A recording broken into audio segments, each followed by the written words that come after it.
Hello everybody again, this is JD. One thing right now before we start any further, if you look at my view counts, pay no mind to them because every single one of them is totally incorrect. Where it's showing 8 or 10 is hundreds, and where it's showing hundreds there's thousands of hits. I'm not going to tell you how I know the program is actually not a public program, but there is, and I can tell you who is actually blocking them. I know who is actually doing it. That's irrelevant, and it doesn't really matter. The truth is, though, I am getting out there, and they're not stopping it. They know how many hits I am getting because they probably got the same programs that I have. And they're probably figuring how I got that, but that's okay. I'm not worried about it. That's first, and let you know. So when you see one view, that's me. When you see 4 views, that is the people who are blocking me. When you see 8, 9 views, start multiplying that by hundreds, and then you'll get close to what I am actually being shown. Okay? With you knowing that fact, you're eliminating what they're trying to do. They're trying to show that nobody's looking at me when there's a lot of people actually looking at me. When they were broken down, in other words, moving from one location to another location, I had over 50,000 views in 6 hours. Think about that. When they were offline, I had over 50,000 views in 6 hours. Okay? So, now to get on, continuing. I'm going to continue with my presidential platform. We're going to talk now about our other natural resources. I talked a lot about oil. First, we had the first nuclear power generating plant. A lot of people don't know it, but in Manhattan, underground, under the subways, is a nuclear power generator. Electrical generating company, plant, system. Yep. Their wiring is all gold. It was put in the 50s. When people work there and leave, they have to actually and I mean their wiring in that plant is pure gold.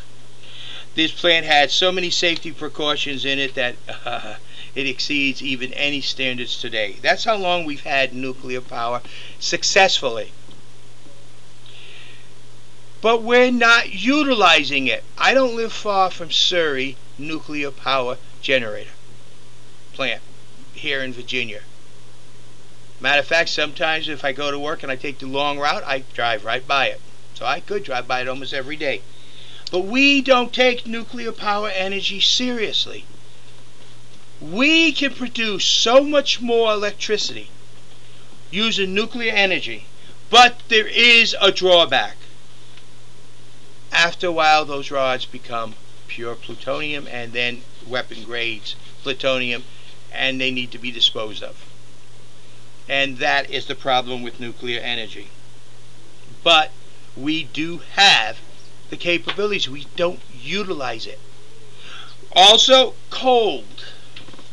Our coal is more abundant in this nation than anywhere else in the world. But we don't utilize it. Our government gets in the way. Our government has blocked so much development of our natural resources, it is literally hindering this country from advancing into the future. The biggest problem we have in this country is our Congress. Not the state government, the Congress, the House and the Senate. And don't let any of these senator candidates tell you otherwise. If you listen to every single one of them, I'm not meaning just Obama and McCain, I mean every single one of them, and listen to their promises, ask yourself, if that comes out of Congress, those promises, why haven't you done it already? They don't. They interfere. Coal should be developed.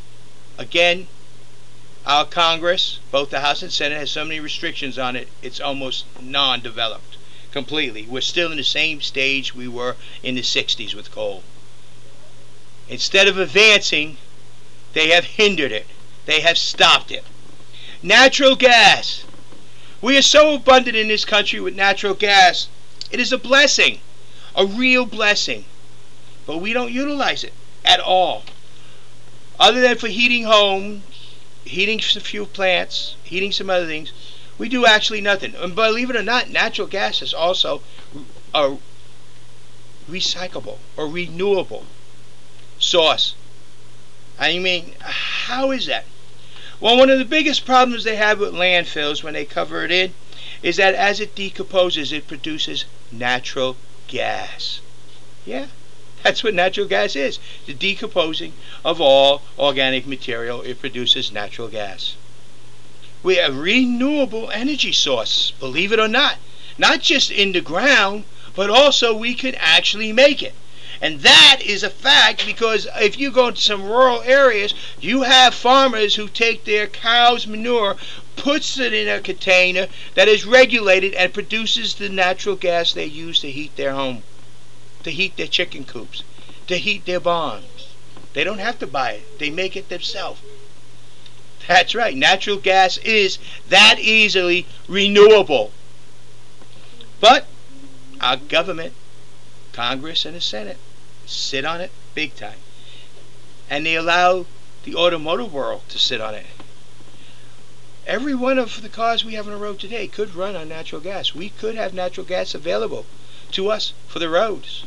And then in time we could either go to hydrogen, which is totally non-pollutant, or could stay at natural gas, which is a lot less pollutant than gasoline. And it's cheaper. A lot cheaper. But no, if you look, what has your Senate done? What has your Congress done? Another House?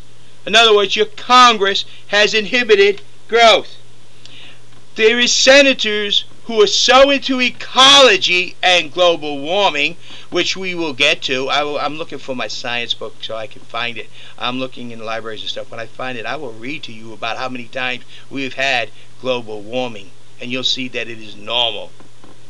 But we have these half-intelligent individuals who listen to special interest groups, who paint a picture about something so that they could sell their product, and these senators fall for it.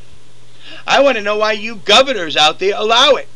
Because Senate still serves, even though they're elected, at the leisure of the state. Which means you governors have a senator that's inhibiting your development for some stupid pet peeve of hers. You can get rid of her. You could say, you go for re-election. We don't want you no more. And if the people vote her in again, well, there's not much you can do about that. But if she is that much of a problem, hey, she won't win. So coal and natural gas, the biggest waste we have in this country next to oil. Oil we totally waste by not touching it at all. Coal, we have so many restrictions, and natural gas, which is so abundant that we do not utilize to its fullest. These are just a couple of our things that we need to utilize. And how many jobs would they create? Just these items alone. Think: coal, natural gas, nuclear, oil. How many jobs have we lost because of our Congress, both the House and the Senate? And remember, it is the House that left with a bill to open up our drilling on the floor and refuse to even address it.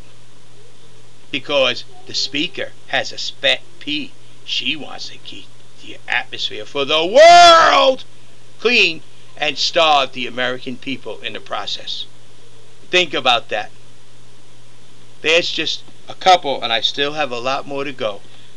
Oil, nuclear, coal, natural gas, present in abundance, and we do not utilize it. We lose a lot of jobs, and we do not utilize it. How do we expect to be leaders when we are letting our own government destroy our own economy? Thank you. This is JD. Remember, I'm a write-in.